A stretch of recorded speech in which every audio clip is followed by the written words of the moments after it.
From the great halls of their house, there are assembled three who hope to one day be the world's greatest driving heroes. Created from the cosmic legends of the universe comes our team captain, the Vision, Bill Fisher. Their soon-to-be Wonder Woman, Vicki Fisher. Our Captain Marvel and head flight trainee, Jennifer Skripchuk. And our Batman, the master of tools, gadgets, and all things mechanical, our mild-mannered soon-to-be billionaire, Alan Danvers. Their mission, to fight injustice, share what is right and wrong, to get you out of your house and come out racing with them, and serve all mankind. They are the Garage Heroes in Training Team. Dominating with Dawson. Captain's Log Supplemental.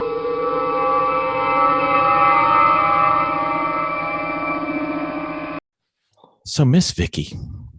Yes, sir. Do you remember when we were watching those WRL events and some of those Grid Life events where you used to see the in-car video and it had like the cameras seeing front and back, but it also could see all the telemetry and everything that was going on? Mm-hmm. You know, most of the ones that we liked were taken by the Sentinel system. Remember James came on our podcast earlier? Right. You know, we have no excuse since he lent us one for trial and demonstration purposes. We should actually probably put that in one of our cars. Maybe two. I really think we should. I think we should. I know. Because then we'd look like the immature endurance racing team that we are. Oh, wait, I mispronounced that, didn't I? Sorry, my bad. We could so what does the Sentinel system do? We could have 3 cameras with picture-in-picture. We could have, if we ever get the AIM system to work, open invitation to anybody from AIM to come on and give us a little bit of love. We need some help. And then we could have all our telemetry on there. And then we can have it streamed live into the paddock or around the world to our millions of fans. We're apparently very popular in Kenya right now. Don't know why, but that's fine. And it can integrate all the available race statistics from like Race Hero and everything. So we could actually see how we're doing on video. We wouldn't even have to carry around our phone anymore. Live. I love it. Ben Dawson, I need some Dominating with Dawson. You've reached him. It's true. Happening? Mr. Dawson, we have a couple times we've been questioned at the track. Mm-hmm. And I thought maybe it would be a good subject for a Dominating with Dawson. And one of the questions that we got was on the podcast, why are you always trying to get everybody to come out and race with you? Like, why? And my first answer was because you give us another person we might be better than because you've never done it before. But no, that wasn't my first answer. Yeah. So why are we always sitting here trying to get people to come out and race with us? I may not have the same answer as every.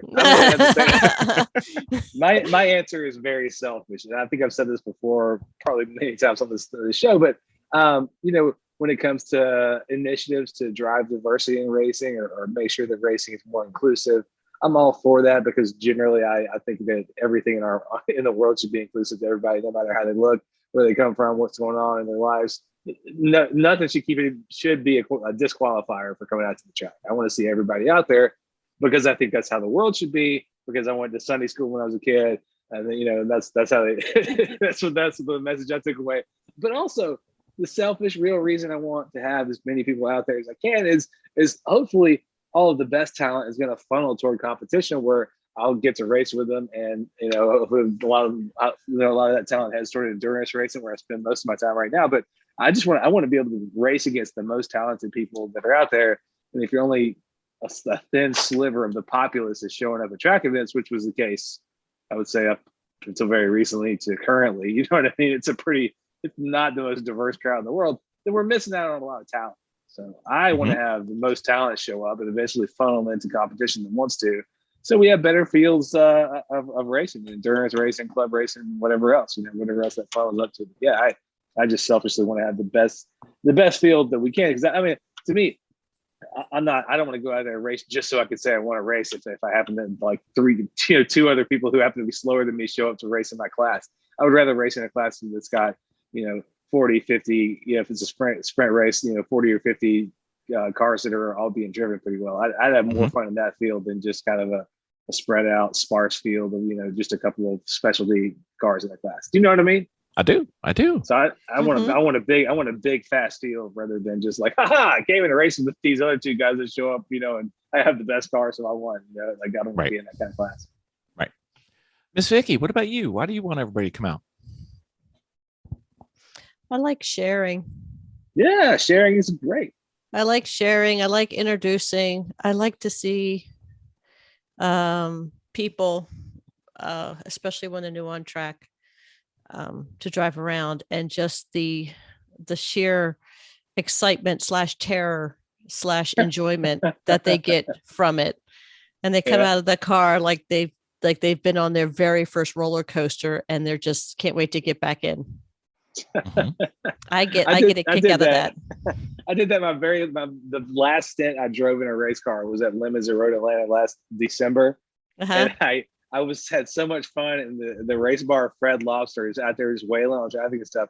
I got out of the car like you're talking about. Like I was just like, blah, blah, blah. I'm talking about how much fun it was. Like I'm cussing, like, yeah, that's this car, blah, blah, blah. And just talking to the guys over the pit while we're changing out drivers. And I'm so elated. And this guy from Lemons is like, hey, don't come in the pit so fast. I'm like, okay, dude. Like, I didn't even care. I know, it's like a roller coaster. It really is. And I think when people especially experience it for the first time or very, very early on in their learning, it's exciting to watch them. Yeah, it's awesome. I think it's just sharing the fun. We found it, we did it, we tried it. It was awesome. And we want other people to try it because, I don't think I've met very many people. I think I can think of 2 that didn't like it. Yeah, it happens. Some people end up getting brought to the track for various motivations. Whether it's like somebody forcing them out to remember a couple to do it, they're not into it, or sometimes I've seen a few parents forcing teens to come do it just to be better drivers, and the teenager being kind of like not into it. But it's rare. I mean, when I think about racing, I always catch myself thinking like, I just catch myself on the road thinking, how could everybody not want to be doing this? Like, how could you have a car? You've driven around the street all the time. How could you not be thinking all the time, how fast can this thing go? What would I do if I can go as fast as I can around this corner? You know what I mean? Like, that's all I've ever thought about. But I have to remind myself that, it's a fairly narrow sliver of the population wants to do the kind of stuff we do. Sure. But I catch myself, just making it universal for everybody in my mind. Like, everybody should want to be doing this. And we're not necessarily just talking about racing because, we've talked about kids and it will help them to be better drivers. It'll help everybody be a better driver. I mean, you almost hit this like sixth sense that you can tell when a car in front of you is going to do something before they even do it. You just get used to it, and you just see these little micro gestures, or maybe a way they're not looking in the mirror. You notice that you're looking at everything, and you just become a better driver, and a better driver is a safer driver. And the roads suck right now.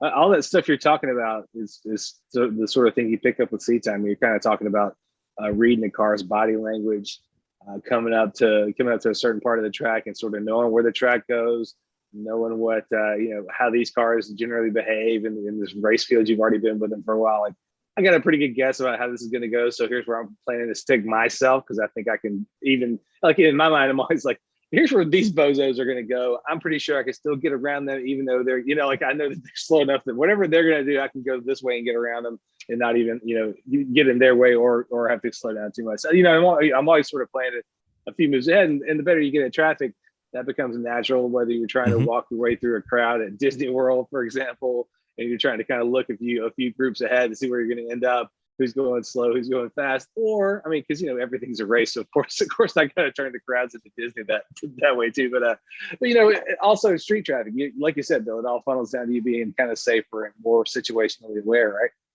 Yep. Mm-hmm. Miss Vicki, anything? I would agree. I mean, I know what I enjoy about them coming out. So, just come on out, and it's easy. It's fun. You don't even have to race. HPDs, rallies, whatever. Choose what seems appealing. Go have a good time. And just bring what you have. Also, every course can also use folks who are in the flag stations. So if you're not into working on cars or driving them, just like the sport, come out and jump in and be a marshal. Figure out do something at the track to get you close to the cars if you're into it. Right? Yep. And especially if you like working on cars, Garage Heroes and Training at gmail.com. Just send in a request. We are always breaking things. You can come on over anytime. Oh, yeah. I was going to say, send them down to my garage. Maybe somebody will build a spec car for me. That's right. If you like a Spec E46 somewhere in the North Carolina, South Carolina area. Yeah. Near VIR, apparently. You there put might in a be bunch somebody. of labor. You put in a bunch of labor. I'll let you drive it a little bit. And if With you happen, with instruction too. yeah. And if you happen to see our trailer, come by and say hi. That's right. I thought you were going to say, like, if you had to see our trailer on the highway, it got stolen. Yeah, right. That too. No, That too. probably you broke it. Well, we're kind of like the that old come on over. We've got cookies. Well, come on over. We've got stickers or some other type of swag. We got stuff. Yeah. So we're just trying to share the fun and hopefully help everybody get a little better and enjoy their cars a little more and drive a little safer and help everybody else have a good time. Oh, yeah. Thank you, everybody. Thank you. Thanks for having me.